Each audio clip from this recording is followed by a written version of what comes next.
Et donc, ce festival est à sa 4e édition. Pour cette édition, les comités du festival nous proposent des voyages en utopie.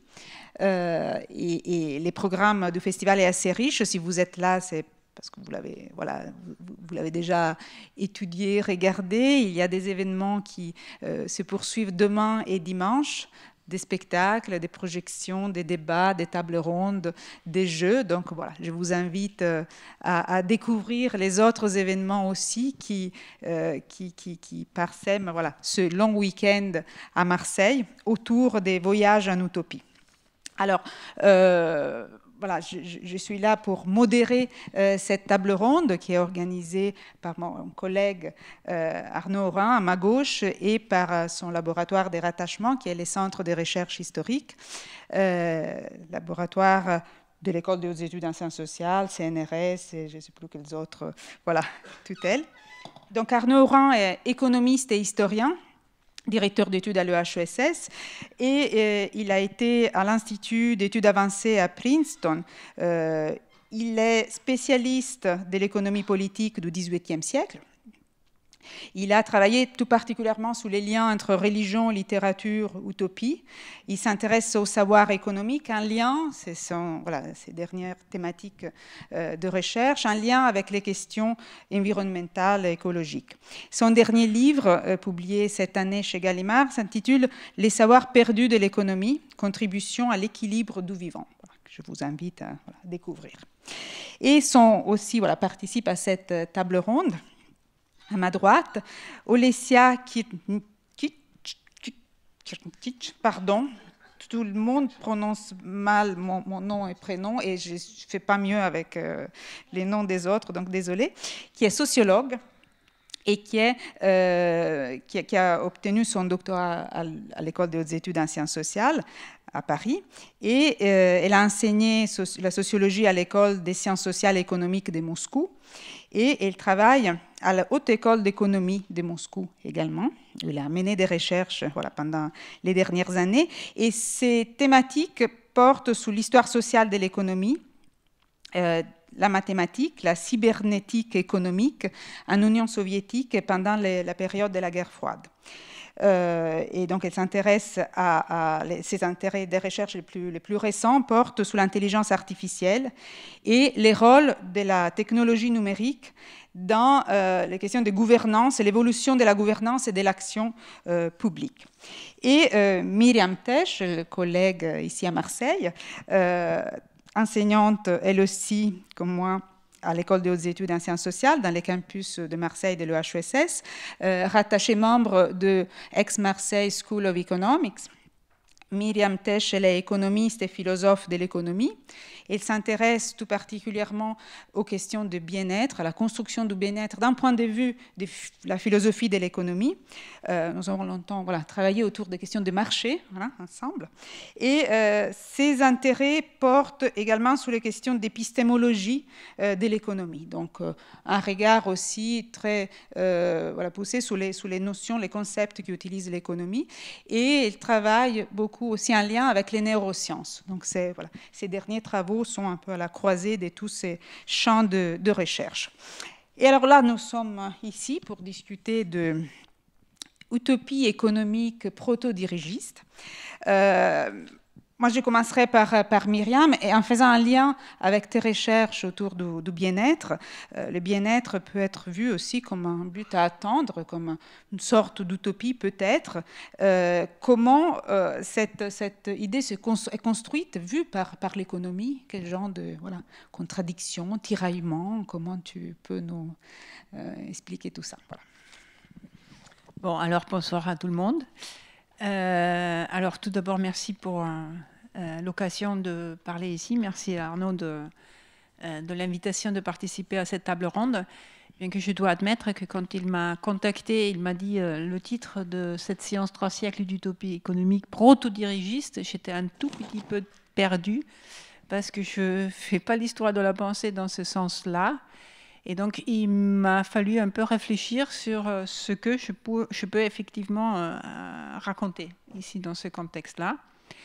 vu que voilà, je travaille plus de manière un peu, disons, conceptuelle de l'économie. Donc, quels sont les concepts en économie? Qu'est-ce qu'ils veulent dire vraiment? Parce que j'ai, dans mon développement personnel dans ce sens-là, je suis toujours tombée sur des concepts que tout le monde semble de comprendre ou de savoir agir avec. Et moi, j'étais au début toujours un peu étonnée et j'avais du mal à vraiment comprendre qu'est-ce que ça voulait dire. Et je pense que comme dans toute discipline, il y a une forme de mise en place de certains concepts avec lesquels on éduque aussi les étudiants qui sont la nouvelle génération de ce type de recherche, et qu'il y a une sorte de mécanisme qui fait que certains concepts, en fait, ils sont transmis de génération à génération, pas nécessairement toujours discuter pourquoi et comment et d'où ça sort, ce concept-là. Et naturellement, ça fait progresser la science, mais de l'autre côté, ça fait peut-être aussi perdre certains savoirs, parce que tous ces concepts-là, ils viennent de quelque part.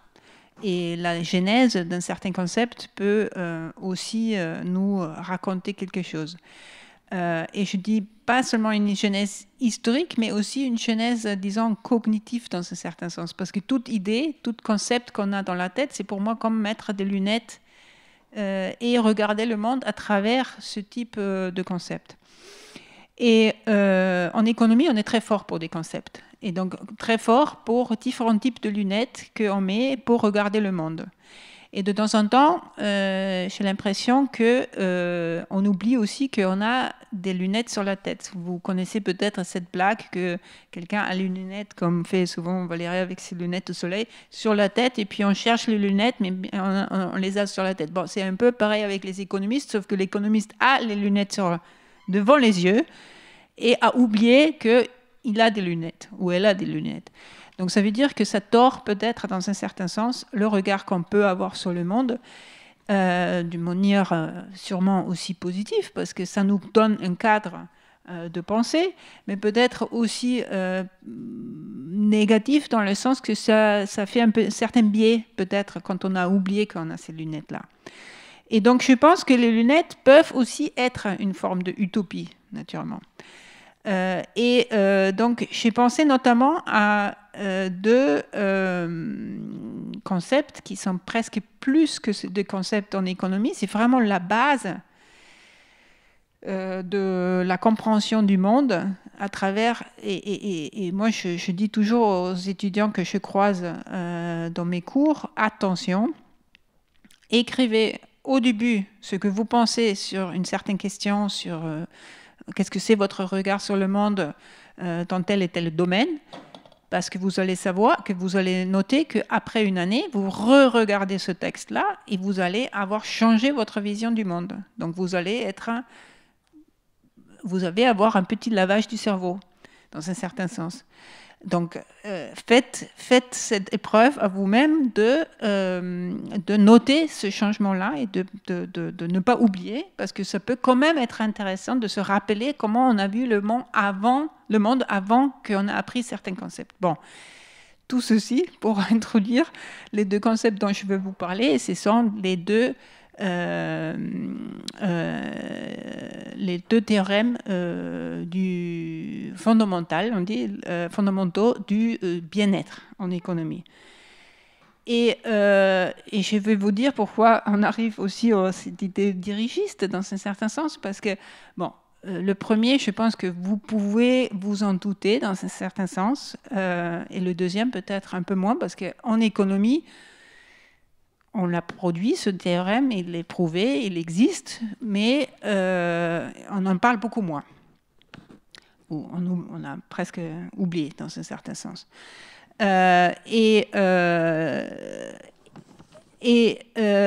premier, c'est tout simplement, pour le dire avec des mots très simples, l'idée de... comme chaque économiste l'introduit, l'idée de la main invisible de Adam Smith. Donc la main invisible de Adam Smith, c'est l'idée que tous les agents qui interviennent, donc tous les acteurs économiques et sociaux qui interviennent dans cette vie économique, ils savent eux-mêmes ce qu'il faut faire, comment ils veulent faire, quelles sont leurs préférences, comment ils veulent dépenser leurs revenus, leur richesse, etc., etc. Et il y a les entrepreneurs qui, eux, ils savent qu'est-ce qu'ils vont produire, etc., comment c'est la meilleure méthode de produire certaines choses, comment ils peuvent acheter les facteurs de production, etc., etc. Et quand on les laisse libres à faire ce qu'ils veulent faire, en fait, c'est le meilleur des résultats qui peut émerger. C'est la main invisible, c'est traduit dans nos mots actuels, c'est que le laisser-faire, le marché libre, dans ce certain sens, sans intervention, peut nous amener à un état qui est le meilleur du monde. Donc ça, c'était à partir... Donc cette idée de la main invisible, c'est quelque chose qui a tourné dans la tête de beaucoup des économistes depuis très très longtemps. Et au fur et à mesure de l'histoire de la pensée économique, il y a eu des économistes qui ont justement mis ça plus formellement. Et c'est devenu ce théorème, le premier théorème fondamental du bien-être qui peut montrer que en fait une situation est la meilleure quand on le laisse au marché libre.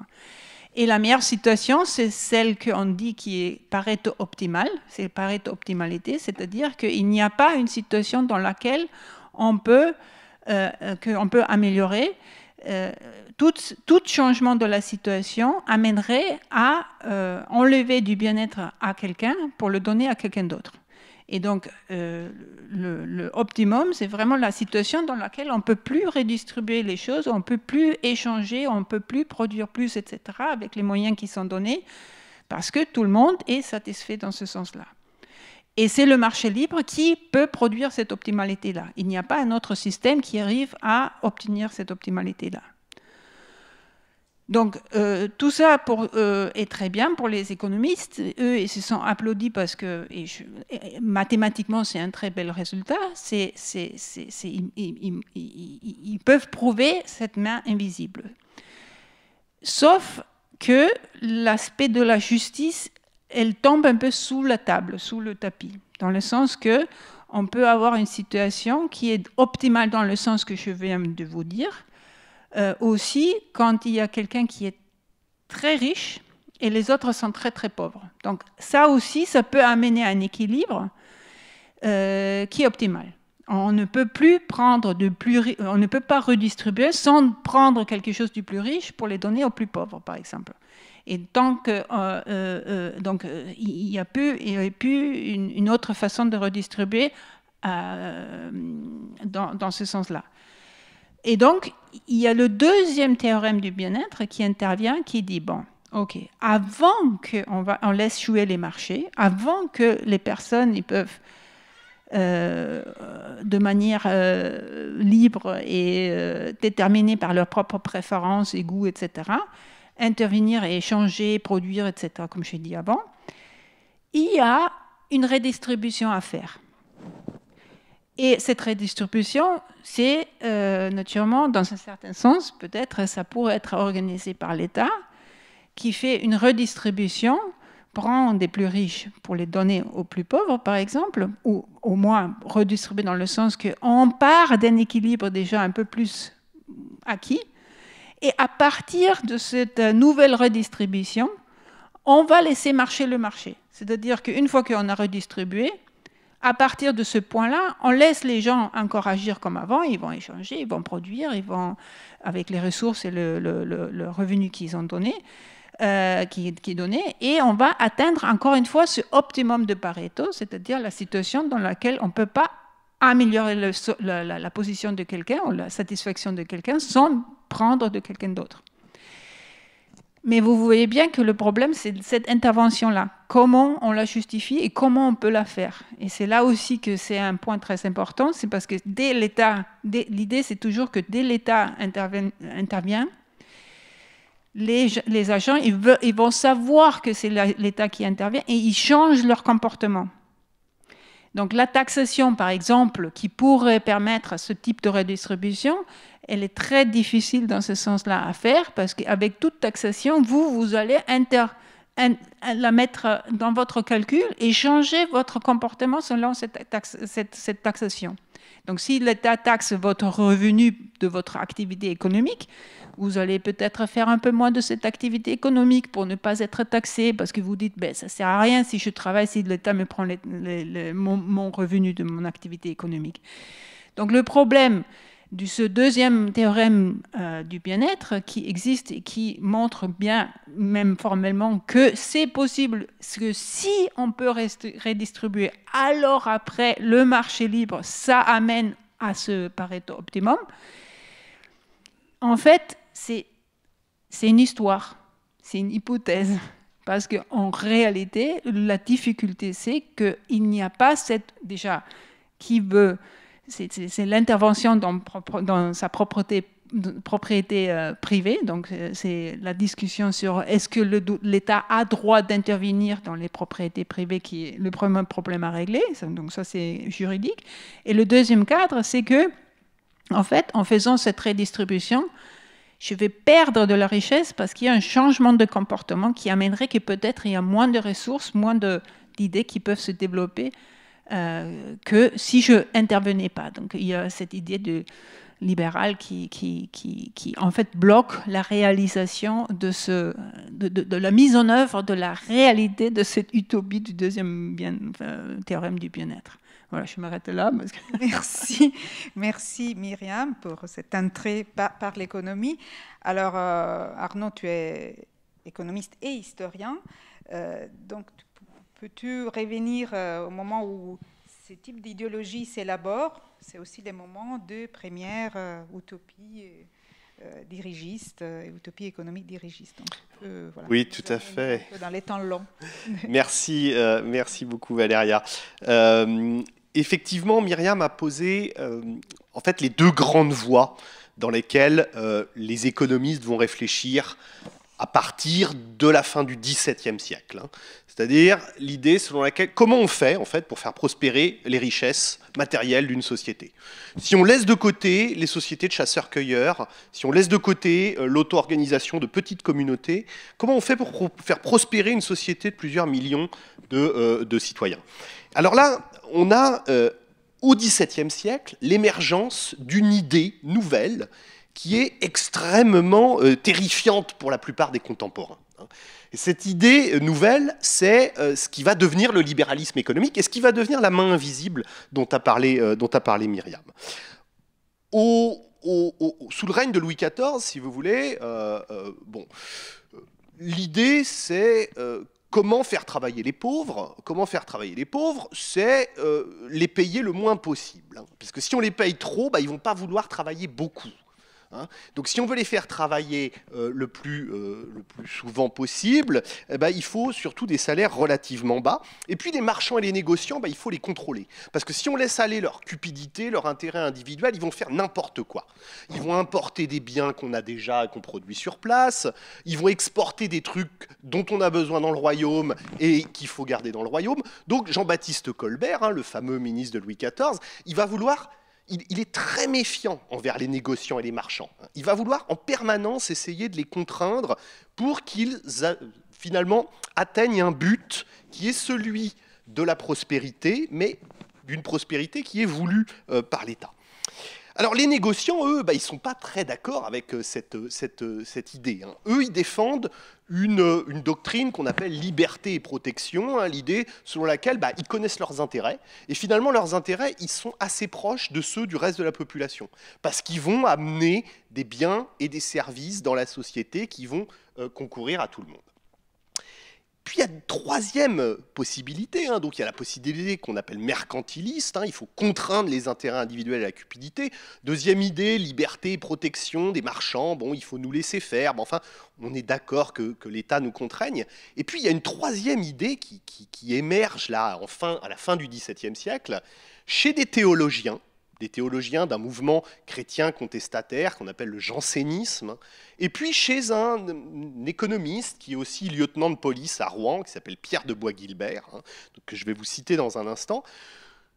où on va développer une métaphysique nouvelle qui nous dit que bah, finalement, c'est ça. Si on laisse faire les comportements individuels et la cupidité, eh bien, il va apparaître un optimum social. Ça va être le maximum de richesse qui va être développé. Alors, Pierre Nicole, un théologien et juriste janséniste, va nous expliquer que finalement, il n'y a pas besoin de la charité dans les sociétés humaines. La cupidité remplace la charité. Et Pierre de Bois-Guilbert, je vous le cite, 1695, on est toujours sous le règne de Louis XIV, dans des années de grande misère, là, enfin, c'est la guerre et la maladie, il nous dit la chose suivante. Il y a une réflexion à faire que tout le commerce de la terre, tant en gros qu'en détail, et même l'agriculture, ne se gouverne que par l'intérêt des entrepreneurs. Entrepreneurs qui n'ont jamais songé à rendre service, ni à obliger ceux avec qui ils contractent pour leur commerce. Et tout cabaretier qui vend du vin aux passants n'a jamais eu l'intention de leur être utile, ni les passants qui s'arrêtent chez lui à faire voyage de crainte que ses provisions ne fussent gâtées. C'est cette utilité réciproque qui fait l'harmonie du monde et le maintien des États. Donc ça, c'est la main invisible. 100 ans presque avant Adam Smith, et ils sont plusieurs à nous expliquer. Alors il y a toujours des métaphores avec des tenanciers de cabaret ou des aubergistes. Toujours un aubergiste, il veut vendre, il veut gagner de l'argent, puis il y a toujours un passant, puis le passant, il ne s'arrête pas pour que les marchandises ne périssent pas. Il passe pour satisfaire sa faim et sa soif. Et donc leurs intérêts convergent. Alors c'est une idée qui apparaît terrifiante à beaucoup de juristes et de théoriciens du XVIIe siècle. Au même moment, l'Académie française et quelqu'un dont vous avez peut-être entendu parler, dont la statue est devant l'Assemblée nationale, le chancelier d'Aguesseau, qui va être une des grandes consciences morales du début de la première moitié du XVIIIe siècle, il est complètement effrayé par ce type d'idée, ce début, ces prémices du libéralisme économique. Il nous dit qu'au contraire, laisser agir la cupidité, laisser agir les intérêts individuels, c'est la destruction de la société. C'est le retour vers une guerre de tous contre tous. Il nous dit, une patrie livrée à l'avidité de ses citoyens, c'est nous ramener à cet état ancien qui a précédé la naissance des républiques et des empires, où l'homme n'avait point de plus grand ennemi que l'homme lui-même. Alors, évidemment, il y a tout un tas de gens qui vont dire cette histoire de main invisible, là, il ne faut surtout pas que ça s'impose dans le royaume de France, il ne faut surtout pas que ça s'impose aux États. Donc qu'est-ce qu'il faut faire? Peut-être qu'il faut étatiser, il faut que l'État, finalement, s'empare de la question et se mette, lui, à faire prospérer. Ce n'était pas le but de l'État Louis XIVien, c'est pas de faire prospérer les richesses matérielles de toute la société. Le but de l'État Louis XIVien, c'est de faire des transferts fiscaux qui vont servir à l'armée, aux conquêtes et à la cour. Mais les théoriciens qui se disent on peut peut-être faire prospérer la société, ceux-là, évidemment, ils vont se dire peut-être que c'est l'État qui peut organiser cette prospérité. Et là, il y a tous les disciples de Colbert qui se disent oui, mais Colbert, c'était bien ce qu'il a fait, mais il n'est pas allé assez loin. Il faut qu'on crée des monopoles, des compagnies qui s'assurent de tout le commerce extérieur français piloté par l'État. Il faut qu'on crée tout un tas de manufactures publiques où on a des tas de gens qui travaillent pour l'État. Et ça tombe bien, ils peuvent s'appuyer sur tout un tas d'utopies littéraires de la fin du XVIIIe siècle, qui vont justement nous présenter des sociétés, alors utopiques ou dystopiques, ça c'est à nous de voir en fait, qui vont nous présenter des sociétés utopiques ou dystopiques où l'État précisément organise la totalité de la société. On est dans ce moment que l'historien Paul Lazare a appelé la crise de la conscience européenne, ce moment de vacillement des valeurs, là entre 1680 et 1715-1720, et contre le chaos Louis XIVien, contre ces guerres, ces famines, ces épidémies qui ont ravagé le royaume, on a tout un tas d'utopistes qui vont proposer des sociétés parfaites. Alors le plus important d'entre eux, c'est Denis Verras, un protestant exilé en Angleterre, qui publie l'histoire des Sévarambes en 1679. On a un administrateur, alors qu'on dirait en économie omniscient et bienveillant, s'appelle Sévarias, et qui va, dans les terres australes, développer une société avec des villes sur des plans géométriques, qui sont toutes identiques, dans son royaume, des repas pris en commun, des lois qui sont évidemment immuables, et un État qui produit et distribue les richesses, et qui élève les citoyens de leur naissance à leur mort. Et cette histoire des Sévarambes, elle va faire des petits. On va retrouver une lignée, en particulier chez le célèbre Bernard Le Bovier de Fontenelle, le célèbre savant, celui qui va vivre 100 ans. Il naît en 1657 et il meurt en 1757. Une belle carrière, qui écrit une histoire des Ajoyens en 1682. C'est la même chose. On a un espace rationnel organisé par l'État, l'élevage des enfants par l'État, etc., etc. Et on en a plein, des comme ça. Donc on a un législateur, des lois immuables, une régulation entière par l'État, et on revient au grand conflit. Comment on fait pour répartir les droits de propriété? C'est-à-dire, comment on passe d'une société qui va être, entre guillemets, libérale, où on a une propriété privée, à une société où on va avoir soit une redistribution des richesses, soit des propriétés égalitaires. Et une grande expérience dont je vous parlerai tout à l'heure, à partir de 1717, eh bien, va tenter quelque chose.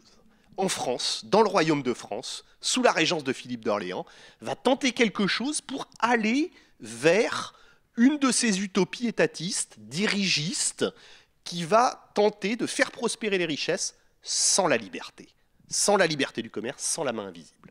Bon, alors on y reviendra tout à l'heure. Ce que vous abordez, Myriam et Arnaud, c'est des visions de l'économie, des principes de l'économie qui sont immédiatement liés aussi aux questions de l'État, de la gouvernance, de comment on gouverne les individus. Alors là, on fait un saut à la fois géographique et historique aussi. Et donc, Olesya, tu travailles donc sous l'Union soviétique, sous l'URSS. Et donc, tout particulièrement aussi sous les projets de rationalisation de l'administration économique, de l'administration de l'économie. Donc, tu peux nous parler de ces aspects, de ces liens entre administration, gouvernement et utopie économique. Bien sûr, merci Valéria.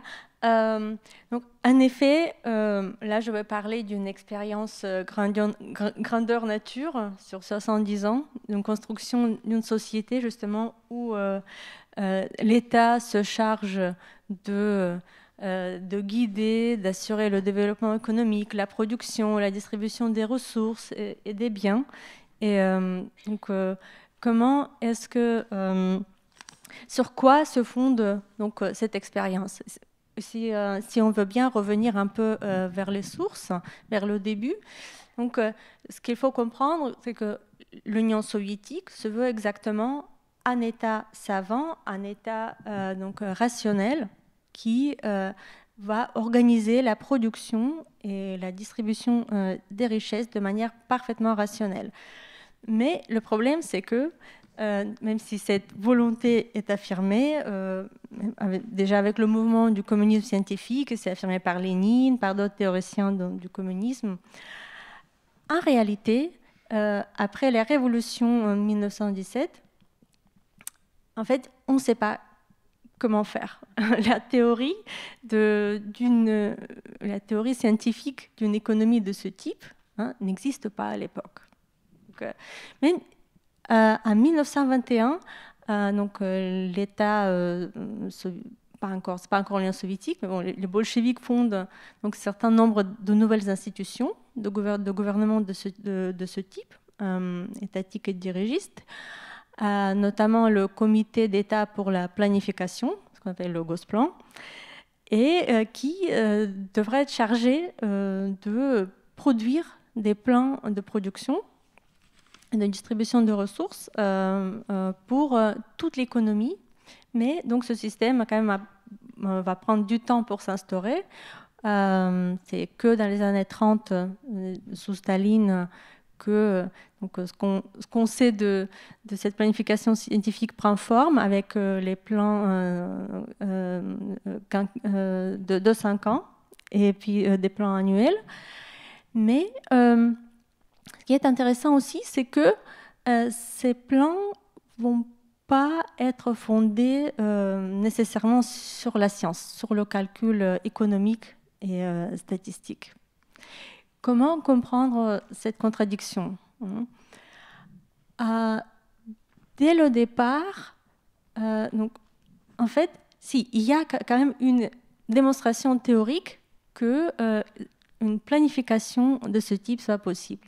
Il est démontré déjà au début du XXe siècle que dans l'économie administrée, on peut avoir la distribution optimum des ressources. On peut avoir, ce que la main invisible fait dans le système du marché, c'est l'administrateur, l'État peut faire dans l'économie administrée. Donc il y a une équivalence parfaite mathématique qui existe formellement. Mais curieusement, l'État soviétique, les théoriciens soviétiques ne se fondent pas sur cette théorie, et au contraire, tout ce qui est l'optimalité, le concept même d'optimum de Pareto, ainsi que tous les autres concepts de l'économie néoclassique, en fait, sont rejetés pour justement fonder une autre économie qui est basée sur d'autres principes, l'économie où donc les acteurs avec leurs préférences, ça n'existe pas. Donc, ils veulent fonder une science qui n'est même plus économie ou economics en anglais, mais c'est plus en fait une science de management ou de l'organisation rationnelle de l'économie. Et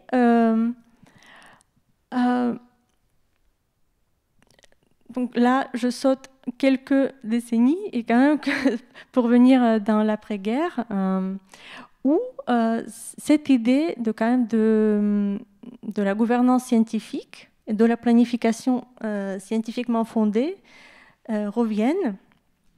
Et cette fois, elle est liée d'une part au constat des difficultés et des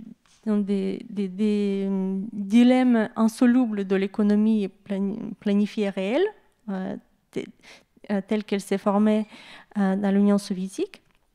Et d'autre part, c'est une idéologie qui est aussi forte en Occident à l'époque, idéologie technocratique, disons, qui veut que les avancées de la science, de la technologie, vont permettre de rationaliser la société, l'économie et la gouvernance. Et donc, la version soviétique de cette idéologie va donner une idéologie de la révolution scientifique et technologique qui dit que l'économie et la société soviétique sont plus mûres, maintenant sont complexes, et il faut avoir d'autres méthodes et d'autres outils pour pouvoir les gouverner et avoir de meilleurs résultats.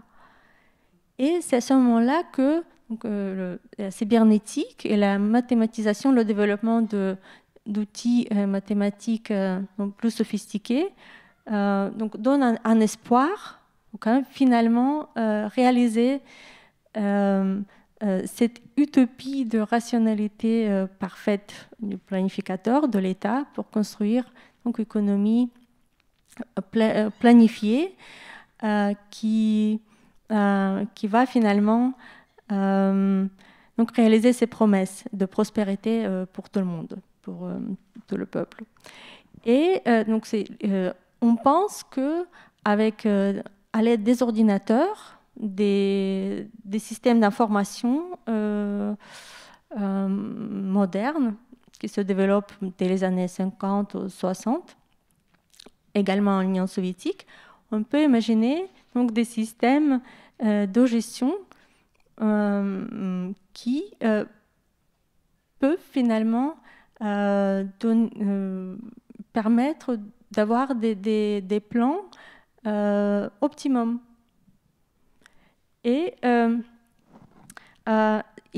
c'est à cette époque que, d'une part, se développe une théorie de planification optimale, l'Union soviétique, qui se fonde sur des travaux d'un mathématicien soviétique Kantorowicz, qui reçoit un prix Nobel en économie pour sa découverte de programmation linéaire, qui permet... donc c'est une méthode ou une technique d'optimisation qui est surtout utilisée au niveau de l'entreprise ou de l'atelier et qu'il imagine qu'on peut l'utiliser au niveau de l'économie tout entière. Et qu'est-ce que ça veut dire une technique d'optimisation? Par exemple, Kantorowicz, au départ, comment il invente donc, cette technique? En fait, il part d'une demande pratique. Par exemple, comment faire en sorte pour découper du carton dans un atelier, en sorte d'avoir le moins de déchets possible. Donc c'est un peu ça le sens de cette optimisation. Et à l'époque, quand Kantorowicz fait sa découverte, donc formule, et puis il a cette idée que, tiens, ce que là j'ai fait pour un atelier, je pourrais utiliser ça pour une économie tout entière, pour optimiser l'économie tout entière. Ça tombe encore dans les années 40, et quand ils proposent cette idée aux planificateurs, ils sont horrifiés, ils disent qu'ils devraient oublier ça, parce que Pareto, c'est un économiste fasciste, hein, et l'Union soviétique est en pleine guerre contre le fascisme, donc c'était à l'époque impensable, mais finalement, dans les années 60, donc cette idée... commence à être, disons, plus acceptable idéologiquement, politiquement. Il y a un certain nombre de théories économiques et cybernétiques qui s'inspirent aussi beaucoup de la cybernétique, de la théorie des systèmes, d'autres outils donc, de modélisation qui émergent et donc, qui sont très populaires dans les années 70. Disons que le pic de ce techno-optimisme tombe vraiment sur les années 70. Et après, donc, quand on se rend compte que déjà, c'est très beau en théorie, mais c'est assez difficile à mettre en pratique, des systèmes informatiques, mais aussi des modèles donc, mathématiques, économiques de ce type. Et d'autre part, la situation économique continue à s'empirer en Union soviétique. Donc, des solutions d'autres types reviennent à la mode. Et c'est intéressant comment, en fait, la pensée économique et la pensée d'ingénieur fait le boucle en Union soviétique. Et vers la fin des années 80, des économistes soviétiques reviennent à l'idée qu'en fait, le mécanisme de coordination parfait, c'est le marché. Et on ne peut pas... Finalement, c'était vraiment la fin de l'Union soviétique, c'était aussi théoriquement sur le plan intellectuel cette reconnaissance de l'impossibilité finalement de créer un système de planification, de gestion de l'économie qui serait optimal, qui ne serait pas... Parce que l'économie soviétique, le problème, pourquoi on a cherché ces solutions? Parce que tout le temps, l'économie a été dans des états de déséquilibria entre la demande et l'offre, entre différents secteurs d'économie. Donc, justement, comme des planificateurs et des économistes se rendaient compte de ces difficultés, donc finalement, ce type de calcul économique était donc jugé nécessaire pour permettre de lutter contre ces phénomènes. Mais ça ne s'est pas réalisé. Okay. Merci beaucoup, Olesya. Donc là, on est toujours sous des théories économiques qui révèlent aussi des visions du monde, des visions non seulement de l'organisation des êtres humains, mais des visions du monde plus généralement. Alors, comment ces théories se réalisent en pratique? Donc, je reviens à toi, Arnaud. Tu as commencé à évoquer des exemples tout à l'heure. Donc, quel est le lien entre ces théories et leur mise en pratique? Oui, l'éternel problème, c'est comment on coordonne effectivement les plans d'offres et de demande. Donc, nous, en économie de marché, les économistes considèrent qu'il y a deux grandes méthodes. Il y a les prix ou les quantités. Donc soit ce sont les prix qui décident de qui va acheter quoi, hein, et qui va pouvoir acheter quoi, soit c'est la quantité, et donc on fait des files d'attente. C'est la théorie de la file d'attente, hein, donc un même prix pour tout le monde, et s'il n'y a pas assez de production, bah, faut attendre, hein, comme pour avoir une voiture dans les ex-pays de l'Est, hein, il fallait attendre, hein, se mettre dans la file d'attente, puisque les prix, le mécanisme des prix ne s'appliquait pas, ou beaucoup moins en tout cas. Donc, comment est-ce qu'on met ça en pratique? C'est tout le problème, hein. Alors, est-ce qu'on redistribue, on revient à Myriam, hein, toujours en fait. Hein. En fait, il y a deux grandes solutions. C'est-à-dire, est-ce qu'on redistribue les droits de propriété à un instant T? Il y a un législateur qui dit, bon, bah, ok, on redistribue la propriété et on fait des parts égales. Et puis après, on joue. Ça, c'est la première solution. La deuxième solution, c'est l'État qui va tout administrer et qui va produire et distribuer. Hein. Donc, ça, c'est les deux grandes solutions qu'on va avoir, l'une plus libérale, parce qu'on redistribue les droits de propriété, puis après on joue au marché, ou alors c'est l'État qui redistribue directement et qui essaye d'égaliser les conditions parce qu'il produit et qu'il distribue. Alors, on a effectivement une expérience qui ne va pas jusque-là, hein, puisqu'on est au tout début du XVIIIe siècle, mais qui tente de mettre en pratique, en effet, les idées des utopistes du XVIIe siècle et des disciples de Colbert qui veulent étatiser une partie du commerce pour résoudre une grande partie des questions d'inégalité, qui veulent résoudre une grande partie des questions autour de la destruction en fait des classes pauvres, en particulier dans le Royaume de France. Alors cette expérience, elle se produit entre 1717 et 1720 dans le Royaume de France. Hein. Donc Louis XV est trop jeune pour régner, il a à peine une dizaine d'années. La majorité des rois, c'est à 13 ans en France. Il ne peut pas régner, donc c'est son oncle, le régent Philippe d'Orléans, qui règne et qui va faire appel au service d'un Écossais dont vous avez peut-être déjà entendu parler, qui s'appelle John Law, ou Jean Lass, comme on disait autrefois, hein, qui est un économiste, un joueur, quelqu'un qui a tué un rival en duel, qui a dû quitter l'Angleterre à la fin du XVIIe siècle, et qui va devenir progressivement le grand homme du royaume de France entre 1717 et 1720. Et John Law, il va créer une fusée à 2 étages. Le premier étage, c'est une banque publique qui va appeler la Banque Royale, qui va émettre des billets de banque. Cet étage de la fusée, il nous intéresse moins. Le deuxième étage de la fusée, c'est une compagnie, qui va appeler la Compagnie des Indes, qui va absorber toutes les compagnies de commerce du Royaume de France. Toutes. Il va faire des fusions-acquisitions, si vous voulez, mais au profit de l'État. Enfin, des nationalisations. On pourrait dire des royalisations. Hein.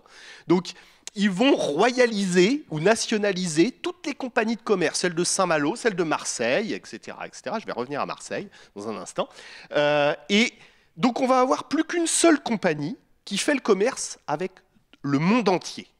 Et cette compagnie, elle va absorber aussi des manufactures, elle va absorber des arsenaux de marine, elle va donner des ordres à la marine, c'est elle qui va expliquer à l'arsenal de Brest ce qu'il faut construire comme navire, elle va faire de la diplomatie, elle va construire des manufactures publiques, et puis elle va collecter les impôts, etc., etc. Elle va devenir un État dans l'État.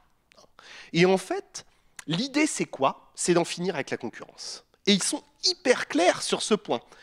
Ils nous disent, les propagandistes de ce qu'on va appeler le système, c'est quand même très intéressant, hein, ça va s'appeler, cette affaire entre 1717 et 1720, le système.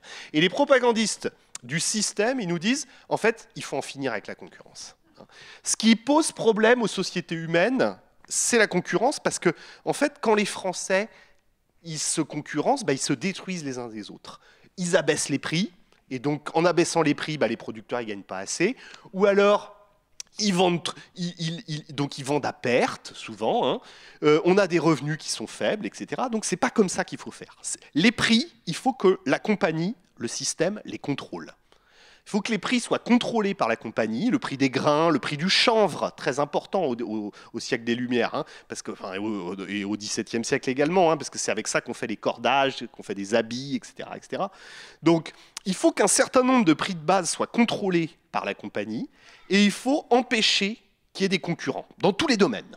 Et il ne faut plus qu'il y ait un seul producteur. Et ce seul producteur, ensuite, il va vendre aux sujets, aux citoyens français, les produits qu'il prépare.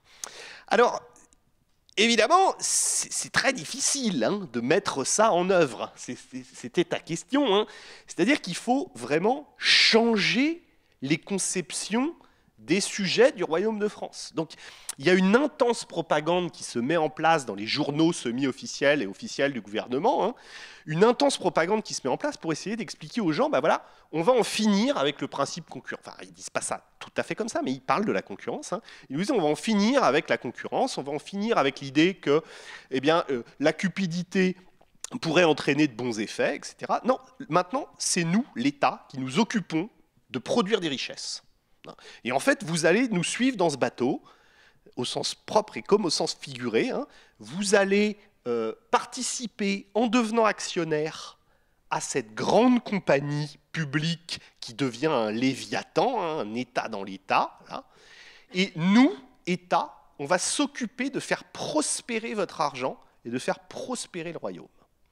Alors évidemment, ça ne va pas très bien se passer. Hein. Ça ne va pas très bien se passer puisque il va y avoir une spéculation très très forte sur les actions de la Compagnie des Indes qui vont atteindre des niveaux stratosphériques hein, pour des raisons...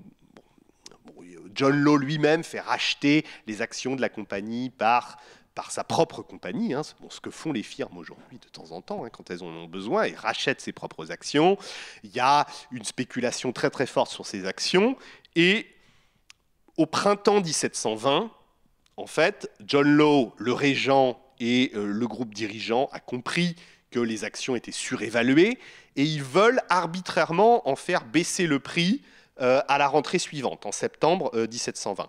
Et là, ils prennent un arrêt hein, du Conseil du Roi qui doit faire baisser le prix des actions de cette compagnie. Et là, c'est la panique. C'est la panique. Tous les actionnaires, tous les gros actionnaires veulent vendre. Et là, le marché est complètement baissier. Donc, on peut se dire que c'est une espèce de bulle financière qui éclate, hein, si vous voulez. Et donc, ces actions, leur prix s'effondre. Leur prix s'effondre. À la Banque Royale, tout le monde veut échanger son papier-monnaie et ses actions contre des espèces sonnantes et trébuchantes. Il n'y en a pas assez dans la banque. Il y a des violences, il y a des meurtres, etc., etc. Et finalement, John Law perd son crédit politique et il doit quitter le royaume précipitamment en décembre 1720. Il n'y reviendra plus, hein, même s'il a espéré être rappelé par le régent dans les années suivantes. Alors cet épisode assez célèbre de l'histoire de France, hein, il a souvent été interprété comme une bulle spéculative, une des premières bulles spéculatives de l'histoire du monde. Et en fait, on peut le réinterpréter d'une manière assez différente. Puisque si on regarde ce que on a voulu faire de la Compagnie des Indes, bien sûr qu'il y a des questions spéculatives, il y a des questions financières derrière, mais c'est d'abord une expérience proto-dirigiste.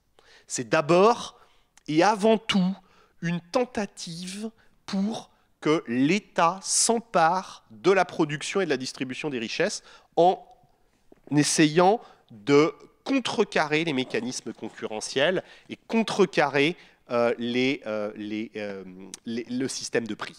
Et alors là, effectivement, on revient à la question d'Olesya, hein, c'est-à-dire la question c'est comment on fait concrètement si on n'a pas les prix comme signal. Le prix comme signal, ça nous dit il faut qu'il y ait des travailleurs qui se transportent à tel endroit, il faut qu'il y ait du capital qui se transporte dans tel autre endroit avec ses petites pattes. Hein.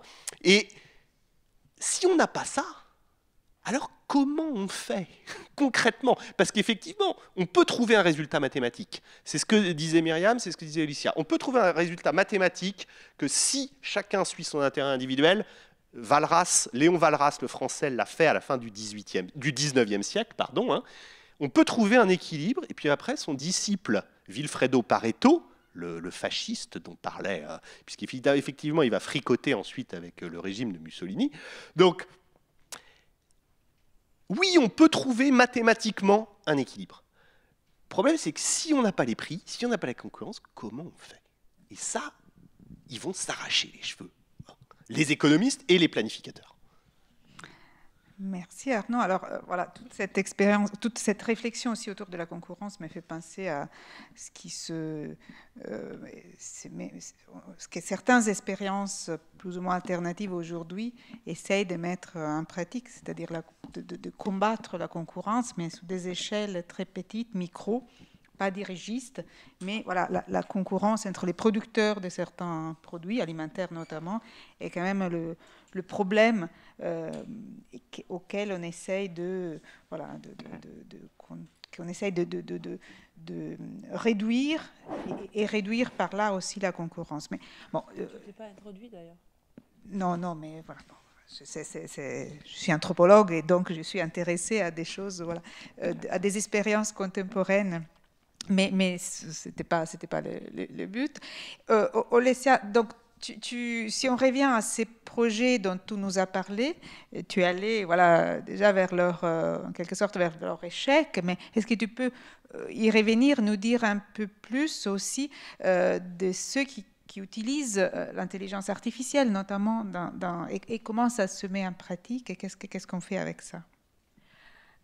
Je vais en venir, mais il faut faire un petit détour. Donc, je vais partir d'un exemple d'un système technologique très complexe qu'on voulait mettre en place en Union soviétique, dans ce contexte-là de l'optimisme technoscientifique dont j'ai parlé tout à l'heure. Et donc, ça peut nous paraître vraiment fou aujourd'hui, mais cette idée a été prise vraiment au sérieux à l'époque. Et là, je vais vous parler d'un exemple concret d'un système qui s'appelait OGAS, OGAS, système national de calcul automatique, proposé par un des pionniers, une des figures importantes de la cybernétique soviétique, Viktor Glushkov, qui était le directeur de l'Institut de la cybernétique à Kiev, et donc qui a imaginé et proposé ce système d'optimisation du plan au niveau national et aussi de la mise en œuvre du plan en temps réel. Donc en fait, il a imaginé un système de centres de calcul donc diffusé sur tout le territoire soviétique, donc un système hiérarchique donc, qui sont mis en réseau, donc c'est comme disons un Internet avant la lettre, avec 4 niveaux de hiérarchie, avec 250 000 unités de base, donc des entreprises, puis 200 centres régionaux et ainsi de suite. Donc un système immense, de complexité immense, qui devait, en fait, l'idée était que les unités de production, les entreprises fournissent l'information actuelle en temps réel. Et donc tout peut être calculé, recalculé, corrigé en temps réel. Et donc, ça donnait un espoir que c'était possible d'avoir finalement des plans optima pour l'économie soviétique. Donc, des prix, et donc problème de distribution des ressources, etc., et ainsi de suite. Et donc, ce système, aussi étonnant que ça puisse paraître, a été effectivement adopté par un congrès du parti en 1971. Et donc, il a été censé être mis en œuvre en plusieurs étapes jusqu'en 1990. Et donc, en effet, comme certains historiens de technologie disent que c'est vraiment un système technologique peut-être le plus complexe que l'Union soviétique n'ait jamais essayé de mettre en œuvre, même par rapport au programme nucléaire ou spatial, donc, qui quand même était moins complexe que ce système de calcul automatisé pour toute l'économie. Et donc, on a commencé à la mettre en œuvre avec beaucoup d'enthousiasme et beaucoup de moyens financiers, techniques qui ont été utilisés. Mais finalement, on dit que ça a été plutôt un échec.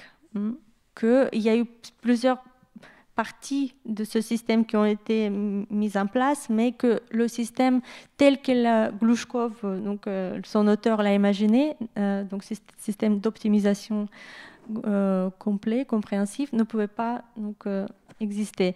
Et quelles sont les difficultés? Déjà, il y a des difficultés à plusieurs niveaux que je vais évoquer très très rapidement, faute de temps.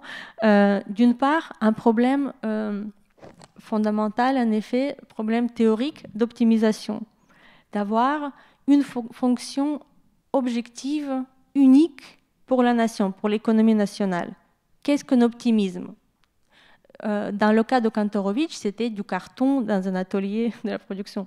Donc, ok. Mais c'était un débat sans fin et sans issue parmi les économistes soviétiques, ceux qui ont travaillé sur la théorie de la planification optimale.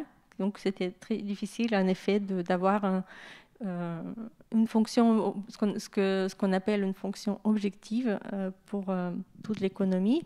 Et puis donc d'autres difficultés plus pratiques, comme par exemple des limites matérielles, parce qu'il faut avoir beaucoup d'ordinateurs, donc d'un parc d'ordinateurs dont l'Union soviétique ne disposait pas à l'époque.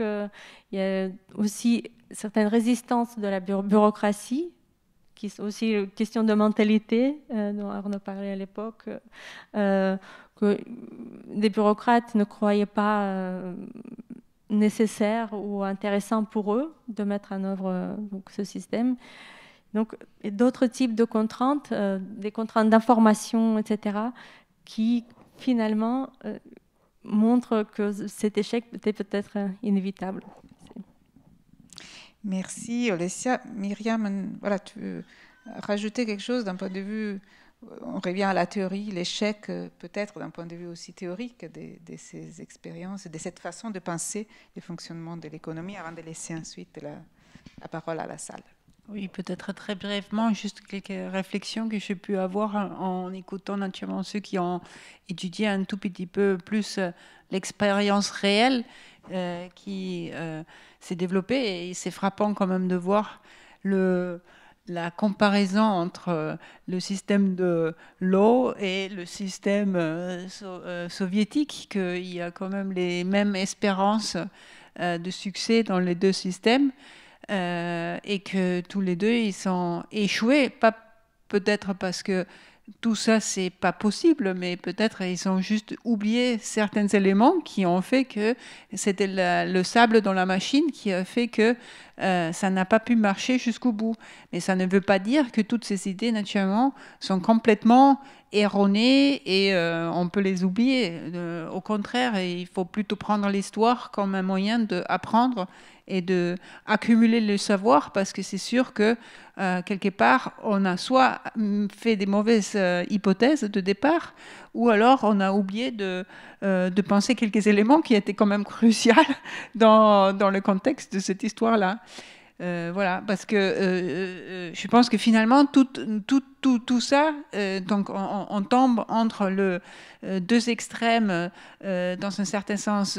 Alors, soit le laisser faire, donc vraiment laisser libre les individus, ou de l'autre côté, alors ce central, le savoir central qui dirige tout. Mais en fait, si on pense pourquoi est-ce qu'on tombe dans ces deux extrêmes, je pense qu'il y a une raison aussi pourquoi on a toujours ce désir de revenir à soit on laisse faire, ou alors il faut y avoir quelqu'un qui sait tout, parce qu'on vit dans un monde finalement complètement incertain. Et donc c'est aussi agréable de penser que voilà, si on laisse faire, tout va s'arranger toute seule, ou alors si on a ce pouvoir central qui sait tout, si ce pouvoir-là, il pourrait nous arranger la vie et on laisse faire ce pouvoir central, c'est sympa aussi. Donc, ça veut dire que c'est peut-être presque une nécessité cognitive dans laquelle nous, on opère tous en tant qu'êtres humains, parce que dans un monde incertain, il nous faut des accrochages utopiques comme le laisser-faire ou le pouvoir savoir central, pour permettre de penser que tout va bien se passer, quoi. Merci. Merci Myriam. Tu voulais dire encore un mot ou pas? Non. On va passer aux questions. Moi, je vois des choses qui manquent dans tous ces projets, mais bon, j'ai un regard d'anthropologue. Ils sont où les êtres humains? Mais bon, je laisse la parole à ceux qui souhaitent poser des questions, demander des clarifications. Il y a un micro qui circule. Donc, un micro de chaque côté. Voilà, 2 micros même. Oui, d'ici, je vois un peu mal, mais qui souhaite...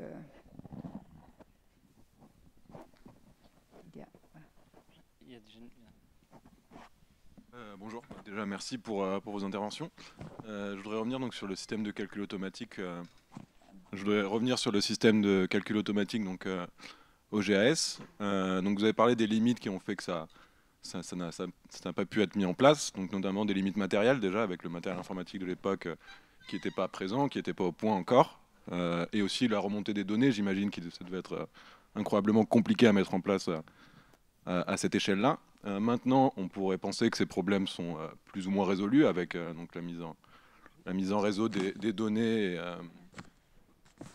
et le matériel informatique qui est incroyablement plus efficace qu'à l'époque. Est-ce qu'il y a des économistes en fait... Le micro. Est-ce que certains économistes travaillent encore sur ces questions-là, par exemple via des simulations, avec les moyens qu'on a actuellement, pour essayer de mettre en place un système de planification comme ça, donc sur des simulations bien évidemment, puisqu'on ne pourrait plus le mettre en place au niveau d'un État, mais voilà, c'était ma question. Merci pour cette question qui permet de relier aussi l'histoire à aujourd'hui. En fait, quand j'ai étudié ces histoires en Union soviétique, ce qui m'a frappé à un moment, c'est que ça m'a fait vraiment, j'ai commencé à voir des parallèles avec certaines choses, ce qu'on appelle par exemple le management, la gouvernance algorithmique d'aujourd'hui. Ça veut dire en effet une idée qu'on peut créer des mécanismes, hein, des outils de gouvernance à l'aide d'ordinateurs qui peuvent calculer en fait, voilà, des solutions. Et ce que j'ai trouvé extrêmement intéressant, c'est que ce type de projet au GAS en années 60, c'était pas un projet, le seul projet de ce type en Union soviétique, et qui représentait en fait l'économie et la société comme un système extrêmement complexe, mais fait de flux de l'information qu'on pouvait justement, donc à la condition d'avoir ces informations, on peut après faire le calcul et aussi imaginer des techniques, des algorithmes pour encourager des comportements désirés. Et ça me paraît vraiment faire écho à ce qu'on peut avoir aujourd'hui, même en économie, avec un système une sorte de nudge à l'époque. Et aussi, ce que j'ai trouvé évocateur, à l'époque, il y a eu plusieurs spécialistes justement en intelligence artificielle, le domaine donc, de connaissances et de génie qui a émergé à l'époque, donc 60-70, qui se sont mis justement à imaginer ces systèmes de gestion d'économie en tant que système d'information à optimiser et aussi qui pouvaient avoir des éléments d'apprentissage. Donc c'est comme on peut imaginer un économique, un énorme réseau d'information qui est capable d'apprendre et de s'optimiser en apprenant. Donc là, je vois vraiment un certain parallèle entre ces idées d'ingénieurs soviétiques et ce qu'on peut avoir aujourd'hui. Merci. D'autres questions? Oui, juste une question, ou plutôt un éclairage. Merci, parce que je ne suis pas du tout dans l'économie, mais 1720, il y a aussi pour l'eau un petit grain de sable dans le système qui s'appelle la peste, quand même. Et comme je m'amuse à faire le parallèle, moi, en sciences humaines, entre la peste et le Covid, Vous voyez, il y a aussi des paramètres extérieurs et une question là-dessus sur ces économies d'État extrêmement dirigistes, même si elles sont royalistes. Expliquez-nous moins ou un peu plus finalement, est-ce que vous feriez aujourd'hui des parallèles avec la Chine et le gouvernement finalement qui régule un marché capitaliste mais par l'État? Est-ce que vous pourriez m'expliquer un peu plus? Parce que je vous dis, je ne suis pas économiste, donc d'éclairer là-dessus sur ces parallèles avec l'actualité, ça me semble, enfin moi ça m'intéresse. Et pareil sur l'IA, pour vous, effectivement, on voit tout à fait le lien entre ces grosses machines qui enregistraient des données et qui permettaient de les apprendre. Finalement, ça n'a pas tout à fait disparu, ça va être réutilisable, tout ce qui a été accumulé dans ces années, au XXe siècle par l'IA aujourd'hui, ou pas du tout, c'est vraiment des phases successives qui n'ont pas de lien. C'est très général, mais c'est un peu pour rebondir sur l'actualité. Vous mémorisez et on va peut-être prendre encore 2 questions. Il y en avait, voilà, là. J'ai vu 2 mains levées. Et... Moi, en somme, vous nous avez présenté 2 perspectives de l'économie qui sont très classiques. D'un côté, effectivement, le laisser-faire avec Smith, et puis le keynésianisme, en fait, en gros. Enfin, vous êtes parti sur une expérimentation bien, mais enfin, si on reprend ça au niveau plus global de théorie, d'un côté, c'est l'intervention de l'État, et de l'autre côté, bon, je pense que c'était même pas si tranché que ça au niveau des économistes, puisque Adam Smith reconnaissait à un moment donné que il faudrait peut-être que l'État quand même intervienne, voilà, parce que trop c'est trop, voilà, donc il le reconnaissait même lui-même, hein. Donc je pense que c'était pas si tranché que ça, mais je pense effectivement enfin, j'ai envie de vous demander, il n'y a pas d'autres alternatives, il n'y a pas d'autres possibilités, parce qu'en fait, quelles que soient ces théories-là, le travail a toujours la même place. Enfin, vous voyez, ils sont quand même dans la même lignée, quoi. Alors, est-ce qu'il n'y a pas d'autres perspectives? Et est-ce qu'on ne retrouve pas l'homme, la solidarité, etc., à un moment donné, quoi, hein? Je retrouve votre... Valéria qui pense à l'homme aussi, quoi. Je pense que voilà, quelque part. Merci. Alors on prend une dernière question et après je vous laisse la parole et on fera un 2e cycle. J'avais la même envie d'éclairage sur utopie chinoise. Comment fonctionne ce système avec un dirigisme et je ne sais pas, donc j'aimerais que vous m'éclairiez. Oui, ça fait... Allez, au boulot. Au boulot. Alors, la peste. Oui, alors effectivement. Donc, la peste qui se déclenche à Marseille en juin-juillet 1720, ça ne va pas du tout aider le système de l'As. Hein. Effectivement, c'est aussi une panique qui s'empare du royaume, hein, même si, comme vous le savez, elle ne remonte pas. Hein. Elle est vive, très terrible ici, hein, en Provence aussi, mais elle ne remonte pas au-dessus de Lyon, même un peu en dessous. Donc, mais ça va participer à la panique du royaume. Alors, ce qui est intéressant, c'est que moi aussi, j'ai étudié la peste de 1720 et le Covid. J'ai écrit un petit article dans la revue Esprit où on retrouve 2 mécanismes très semblables. C'est-à-dire que, en fait, en 1720 et en 2020, on va blâmer le commerce et la mondialisation. C'est-à-dire qu'en 1720, on va dire « Ah là là, mais c'est terrible, c'est évidemment les négociants, et c'est cette première mondialisation-là qui nous a amené la peste, et il faut revenir à la vie civique de la Marseille de l'Antiquité. Donc il faut châtier le commerce. » Et c'est ce qu'on entendait au début en 2020. Hein. On entendait la même musique, hein, qui nous disait « Ah oui, c'est la mondialisation qui nous a amené le Covid de Wuhan et il faut châtier le commerce, etc., etc. Il faut nationaliser des choses, machin. » Donc il y a des parallèles intéressants. Alors sur la Chine, comment ça fonctionne la Chine? Bon, il y a de la propriété privée, il y a de la propriété publique à grande échelle, en particulier les banques. Hein. Il y a beaucoup d'entreprises publiques également. Et il y a un pilotage par un système de planification alors qui était beaucoup plus proche de la planification soviétique jusqu'aux années 90, qui aujourd'hui est plus de la planification indicative. Mais enfin, même s'il y a toujours de la planification stricte, hein, il va falloir construire tant de centrales à charbon l'année prochaine, et tant de barrages l'année prochaine, etc., etc. Donc il y a de la vraie planification. Alors le parallèle avec les expériences dirigistes du passé, ce qui est intéressant, c'est que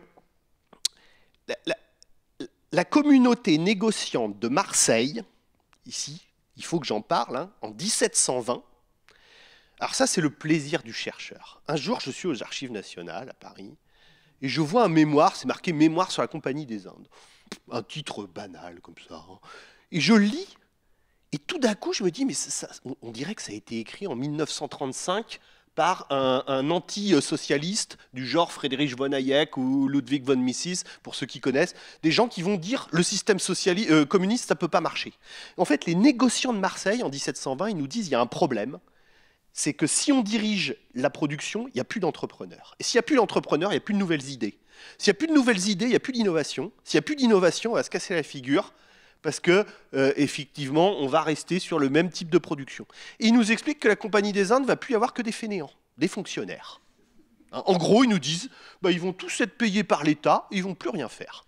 Ça va être des fainéants. Alors ça me ramène à ce que vous disiez, c'est-à-dire, tous les théoriciens du capitalisme, ils se posent la même question. Et le grand théoricien du capitalisme du XXe siècle, c'est Joseph Schumpeter. Et Joseph Schumpeter, en 1942, il écrit un livre qui s'appelle « Capitalisme, socialisme et démocratie ». Et il nous dit, le problème, c'est les monopoles. Les grandes entreprises, elles grossissent, il n'y a plus vraiment d'entrepreneurs, il ne va plus y avoir d'innovation. Qui est-ce qui va faire marcher le capitalisme qui marche sur des systèmes d'innovation et de création et de destruction, sur ces cycles-là dont il nous a parlé au début de sa carrière. Et donc la question, ça nous ramène à aujourd'hui, c'est-à-dire aujourd'hui où les monopoles commencent à refleurir, hein, aux États-Unis, en Chine, un peu partout dans le monde, où on a de nouveau l'avènement de la très très grande entreprise. Donc, pilotée ou non par la puissance publique. Hein. En Chine, elle est en partie, les monopoles, ces gros monopoles, ils sont en partie pilotés par la puissance publique, comme CRRC qui fabrique des locomotives, hein, et des trains, ou Costco qui fait du shipping trading là, avec les nouvelles routes de la soie, avec tout un tas de petits ports comme les comptoirs des compagnies à monopole du XVIIe, XVIIIe siècle. Donc la question, elle est-ce qu'on revient... Enfin, qui pilote, qui innove, et est-ce qu'on est toujours dans un système d'économie de marché au sens où l'entendaient les fondateurs, c'est-à-dire c'est le mécanisme de la concurrence et des prix qui va faire évoluer le système? Ou alors, est-ce que c'est un autre système qui se met en place? C'est-à-dire qu'on a des bureaucraties, privées ou publiques, qui finalement déroulent leur propre agenda, écrasent la concurrence, décident des prix, parce qu'ils n'ont plus vraiment de compétiteurs. Et finalement, ils imposent leur propre agenda.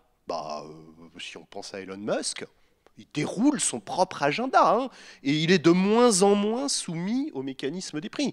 Donc, on entre probablement dans une autre phase, là, hein, qui n'est pas tout à fait celle de l'économie de marché, telle que le néolibéralisme l'a pensé. Donc on est peut-être dans une phase qui est post-néolibéral. Le néolibéralisme est peut-être en train de s'affaisser et on entre dans quelque chose de nouveau, où ce n'est pas le mécanisme de la concurrence et des prix qui déroule le nouveau système capitaliste. Donc peut-être. Alors voilà, qu'est-ce que... Je ne sais plus. La question, voilà. Modèle, mais peut-être... Olesya, tu veux, ou Myriam reprendre? Peut-être quelques mots sur la question sur des alternatives, d'autres perspectives possibles entre le laisser-faire et le dirigisme. Parce que moi, je me sens pas... Qui veut répondre? Toi, tu peux répondre. Moi, je peux répondre. Toi, tu peux répondre. C'est ce que j'ai essayé de dire. Non, mais là, en pensant à ce que tu disais aussi, bon, je fais des liens avec une autre table ronde qui a eu lieu hier et qui était, c'était intéressant du point de vue de la réflexion autour à l'intérieur de logique capitaliste, comment on peut insérer des utopies de type un peu différents. Et c'était le cas de cette table ronde qui portait sous l'expérience d'Adriano Olivetti à Ivrea, donc comment dire, le patron, je peux dire comme ça, de la Olivetti qui a produit des machines à écrire, mais aussi les premiers calculateurs et les premiers, la base des ordinateurs, qui ensuite voilà, ne s'est pas développé. Olivetti est mort, Adriano Olivetti, et s'est pas développé en Italie et s'est passé aux États-Unis. Et là, il y avait une idée de, bon là, je dis que j'ai en partie, je connaissais, en partie, j'ai appris aussi dans cette table ronde. C'était une expérience particulière où cet homme essayait de repenser le capitalisme à partir de son entreprise. Donc à la fois de l'intérieur, mais de l'intérieur d'un espace particulier dans lequel son but, après bon, il y a eu des oppositions diverses et variées, était aussi d'insérer les ouvriers, ceux qui travaillaient dans l'entreprise le plus possible dans une répartition beaucoup plus égalitaire de ce qu'on observe. Et là, aujourd'hui, voilà, dans les forums qui a eu lieu à la Vieille Charité, les forums des lycéens, il était question d'une autre expérience qui était une expérience encore plus proche dans les temps. Olivetti, voilà, nous sommes dans les années 30, 40, 50 et 60. Il est mort en 1960. Et l'expérience dont il était question aujourd'hui, c'était celle de l'entreprise Fralib à Gémenos et donc de la reprise de l'entreprise après 3 ans et demi de lutte par les ouvriers. Donc c'est aussi un cas dans lequel qui est très concret. Qui était intéressant à observer. Voilà, il y a eu un jeune chercheur qui l'a observé pendant les années de lutte, Florent Berliou, et qui dans lesquels on a réfléchi pendant tout ce temps. On voit de l'extérieur, voilà, des ouvriers qui occupent une usine et qui ensuite arrivent à la reprendre avec un projet de reprise, mais qui ne s'est pas fait de soi-même. Il y a eu une évolution aussi à l'intérieur de l'entreprise, c'est-à-dire l'expérience elle-même a permis de repenser certaines logiques. Après, il y a toujours des échecs aussi dans ces projets, dans ces réalisations. Tout n'est pas comme on l'a imaginé, mais les projets se construisent aussi au fil du temps, s'ajustent, se modifient, et c'est un peu ce que j'évoquais tout à l'heure quand j'ai posé la question des êtres humains. Là, on voit très bien des projets qui sont dès l'intérieur, essayent dès l'intérieur de penser l'économie autrement, tout en étant dedans, donc avec aussi toutes les contradictions que cela. Après, il faut, voilà, là, on reproduit dans ces cas spécifiques là dont je vous parle, on reproduit des infusions, des tisanes, des thés. On a mis en route, voilà, une production avec des productions locales, pas des arômes chimiques. Bon, et en même temps, on est dans un marché. Donc, il y a des questions qui se posent pour que l'usine puisse tenir la route et donc des contradictions aussi et je dirais des négociations, des ajustements, de renoncements aussi à certains aspects. Donc, c'est un peu, voilà, ces cas nous amènent aussi à réfléchir à comment après quel type aussi de vision à la fois du travail, de la société, des relations humaines on a. Dans d'autres expériences, quand j'évoquais tout à l'heure la question de la concurrence aussi, il s'agit de repenser un petit peu l'échange. Alors après, voilà, ce que j'observe, ce sont des cas, voilà, très micro, mais qui permettent, voilà, de réfléchir à des échelles plus générales. Bon. Et non, juste pour rajouter 2 mots sur peut-être les alternatives un peu plus conceptuelles et théoriques.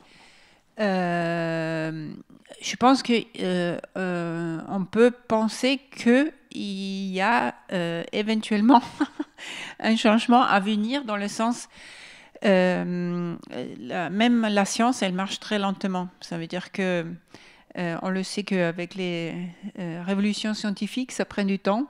Parce qu'il y a un centre qui est bien établi, si on mélange un tout petit peu Thomas Kuhn et Lakatos, qui ont réfléchi sur comment la science elle progresse, et que donc il y a toujours le centre qui est très bien établi avec leurs théorèmes et leurs visions, leurs lunettes, etc., qui imposent un certain regard sur le monde. Et puis autour, il y a d'autres qui mettent un peu en question, qui disent mais ça marche pas trop comme ça, c'est peut-être un peu comme ça, qui essaie autre chose, et que au fur et à mesure, peut-être, ça peut atteindre un peu plus le centre du savoir, où plus de recherche, etc. Et que d'un coup, il y a un changement de lunettes, de perspective, de regard sur le monde. Et ça, c'est naturellement peut-être vu à l'intérieur d'une même discipline, mais je pense que ce qu'on fait aussi à l'EHESS, c'est exactement ça, c'est qu'on veut se confronter avec les lunettes disciplines qu'on a, parce que c'est pas du tout donné que même si on travaille sur le même sujet, on comprend la même chose, parce que justement, la discipline elle-même, elle a une histoire, elle a une méthode, elle a une conscience de comment faire, comment voir les choses, qui permettent pas nécessairement qu'on se comprenne de la même façon, même si on prend le même sujet. Donc on l'a expérimenté pendant plusieurs années. On a eu un séminaire qui s'appelait Marché, donc marché sans S et marché avec S. Moi, j'étais celle qui représentait le marché, parce que les économistes, ils parlent du marché tout court. Et Valéria, naturellement, elle ne pouvait jamais parler du marché parce que ça n'existe pas. Il n'y a que des marchés et il faut aller voir comment les gens ils font dans les marchés. Qu'est-ce que ça veut dire? Donc, comme elle nous a rappelé, il y a des gens qui font du marché, donc il faut aller voir. Et donc, ce que moi j'ai appris en travaillant avec Valéria, c'est que, contrairement avec les économistes qui ont quand même un tout petit peu la tendance d'être dans leur bureau à réfléchir sur le monde et concevoir, pondre des concepts qui influencent leur vision sur le monde, aller voir dans le terrain, justement, pour voir comment ça se fait, même, par exemple, comment les prix ils se développent, parce que les prix, on n'a pas vraiment une théorie de comment les prix se développent, mais il y a quelque chose qui se fait dans les marchés concrets. Et après, ce qu'on fait, c'est donc la comparaison. Pourquoi ça marche comme ça et là, et pas là, et qu'est-ce qu'ils font là, et pas là, etc. Et on fait la comparaison, et à travers la comparaison des situations, on peut arriver à comprendre quelque chose. Et ça, dans un certain sens, j'ai bien vu aussi en termes de mode de pensée, c'était que j'étais invitée j'ai passé quelques mois en Argentine. J'ai donné un cours à l'Université de Buenos Aires et je me suis rendu compte qu'en fait, les étudiants à Buenos Aires, ils ne savaient pas du tout les mêmes sujets de thèse, comme par exemple ici à Marseille, qui étaient des thèses très abstraites ici, très théoriques, très mathématiques, très formelles, etc. etc. En économie, oui, je parle de l'économie. Et en Argentine, ils avaient encore ce que j'appelle des vrais sujets d'économie, c'est-à-dire ils questionnaient l'inflation, parce qu'en Argentine, on sait qu'il y a beaucoup d'inflation. Ils questionnaient le problème du chômage, etc. Donc des questions qui étaient encore un peu plus ancrées dans l'économie réelle. Et c'est là en fait, on s'est rendu compte qu'en fait, vivre dans une situation où il y a toujours une inflation, mais depuis des décennies, où l'État peut faire faillite, ça fait encore une autre façon de penser le monde que chez nous, qu'on a eu jusqu'à maintenant, disons, une certaine stabilité économique qui aussi se pose des questions sur quelle est la question qu'on a à ce monde-là. Et à partir de ce moment-là,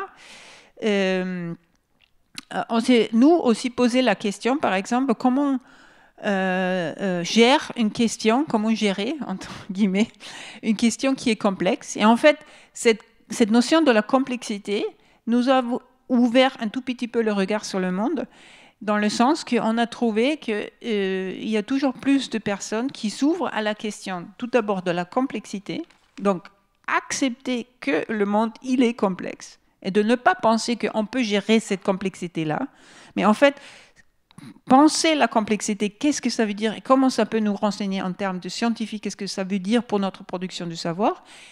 Et la deuxième chose, c'est l'incertitude. Comment on peut accepter que le monde, il est incertain, comment on peut alors faire. Parce que gérer l'incertitude, c'est juste quelque chose d'utopique, justement. Donc, qu'est-ce qu'on fait si on accepte les deux postulats? D'une chose, c'est complexe, on vit dans l'incertitude. Comment on peut faire qu'est-ce qu'on peut faire en économie quel regard on peut produire qui nous amène à quand même encore une fois, avoir un peu de stabilité, parce que le savoir qu'on cherche, on veut quand même tous aller vers le présupposé mieux-être. Hein. Bon, il faut discuter de ce que c'est, naturellement, mais on essaie tous, surtout en économie, et je pense aussi un petit peu en anthropologie, même si on a des désaccords sur ce sujet-là, mais de comprendre quelles sont les décisions qu'on peut prendre au niveau individuel, mais aussi collectif, justement, pour savoir est-ce que ça c'est mieux ou pas mieux pour tout le monde. On veut tout le monde, parce que... Et voilà, et donc dans ce monde incertain, ça pose un tas de questions. Donc là, je pense qu'il y a une petite fenêtre d'ouverture dans le sens que les chercheurs et chercheuses quand même commencent à accepter le postulat de la complexité et l'incertitude qui me semble n'est pas donné justement aussi dans la complexité, oui, mais on essaie toujours de la gérer. Ou dans le laisser-faire pour se mettre en retrait et on laisse faire parce que c'est trop difficile. Donc, qu'est-ce que ça donne? Et donc, je pense que là, il y a peut-être de petites ouvertures intéressantes qui vont venir. Merci Myriam. Alors, on est vers la fin de cette table ronde. Je ne sais pas s'il y a encore une question avec une réponse brève. Voilà, il y en avait une là. Et après, voilà, un dernier mot si Olesya, tu veux rajouter. Moi, je voulais savoir si vous connaissez, donc, parmi les expériences économiques que vous avez étudiées, est-ce qu'il y a des systèmes qui prenaient en compte la notion de limite, notamment de limite écologique, limite des ressources, ou est-ce que vous avez du coup la posture coloniale de l'Europe, elle a fait qu'on n'a jamais posé les questions en ces termes-là aussi? Oui, je voulais justement essayer de conclure là-dessus, puisque votre question, c'était est-ce qu'il y a des alternatives? Alors, les alternatives, bon, on a parlé du libéralisme extrême, on a parlé du dirigisme extrême. Bon, au milieu, je mettrais le keynésianisme, hein, parce que John Maynard Keynes, dans les années 30, son idée, c'était de repousser le fascisme et le communisme. Et Valéria a parlé de l'autogestion, des scopes, du mouvement coopératiste, des scopes, etc. Mais voilà. Là, vous avez pointé quelque chose d'autre, c'est-à-dire le rapport aux autres espèces vivantes. Et effectivement, on a dans le passé des gens qui vont développer ce qu'on appelle une physique économique, en particulier au XVIIIe siècle, les disciples de Carl von Linné, que vous connaissez toutes et tous, parce que c'est celui qui a développé la classification binomiale des plantes et des animaux, hein, le grand naturaliste suédois du XVIIIe siècle, qui va développer une physique économique ou économique dans la deuxième moitié du XVIIIe siècle, où la question, c'est précisément les limites. C'est-à-dire qu'il ne réfléchit pas en termes d'équilibre des prix, il réfléchit en termes d'équilibre des espèces. Comment est-ce qu'à l'intérieur d'un écosystème, on peut vivre les espèces animales, plantes, et l'animal suprême qu'est l'être humain dans sa classification, peuvent vivre en harmonie. Donc ça implique de connaître son environnement, pour connaître les propriétés des plantes et des animaux, consommer celles qui surabondent, tout en essayant de jamais les détruire. Et comment est-ce que, dans cette situation, on va tenter de ne pas taper trop fort dans ce que nous, on appelle les ressources? Alors ça implique, et ça, pour le XXIe siècle, c'est peut-être une alternative. Ça implique de ne plus penser qu'il existe quelque chose à côté de nous qui s'appelle la nature, hein, mais de penser que nous, on est une espèce parmi les autres, et qu'effectivement, il faut réfléchir. Il n'y a pas des ressources dans lesquelles on peut puiser, hein, ça n'existe pas, les ressources, mais il faut essayer de vivre dans un système d'équilibre des espèces. Et donc ça, c'est vraisemblablement l'alternative à laquelle il faut qu'on travaille d'une manière pluridisciplinaire, là. Et au XVIIIe siècle, si ça vous intéresse, essayez de regarder les théoriciens de la physique économique. Et c'est ces gens-là qui se sont penchés. Et après, on a toute la tradition de l'économie écologique dure, hein, des gens comme Nicolas Georgescu-Roegen, ses disciples, Herman Daly, et puis aujourd'hui, pas tout à fait l'économie de l'environnement, qui résonne toujours avec les prix, mais l'économie écologique, qui réfléchit en termes de limites. Juste rajouter un mot rapidement. Justement, au début des années 70, c'était des économistes ou des ingénieurs qui prenaient très au sérieux justement la complexité de l'économie, des systèmes vivants, des systèmes sociaux. Donc imaginez des méthodes de pronostic de l'avenir. Et donc, en 1972, il y a eu un auteur, un collectif international d'auteurs qui a produit un rapport justement sur les limites de la croissance mondiale. Et voilà, leur résultat et leur conclusion était que, voilà, que les ressources, tout type de ressources naturelles, etc., donc des matières premières, etc., donc, vont suffire que, en gros, pour une centaine d'années. Et voilà, après, donc il faut prendre en compte cette finitude. Les ressources ne sont pas en abondance et sont finies. Et donc, je pense que c'est justement cette pensée de complexité, de systémique, qui a donc, historiquement aussi produit ce type de modélisation un peu futuriste, et qui est par ailleurs mobilisé aujourd'hui par certaines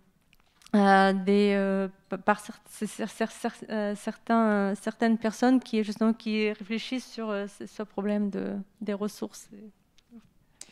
Eh bien, merci Olesya, merci Myriam, merci Arnaud, et merci à tous, à la salle, à l'équipe de l'Alcazar qui nous accueille ici, et aux étudiants qui sont là avec nous et contribuent à la réussite de cet événement et de ce festival.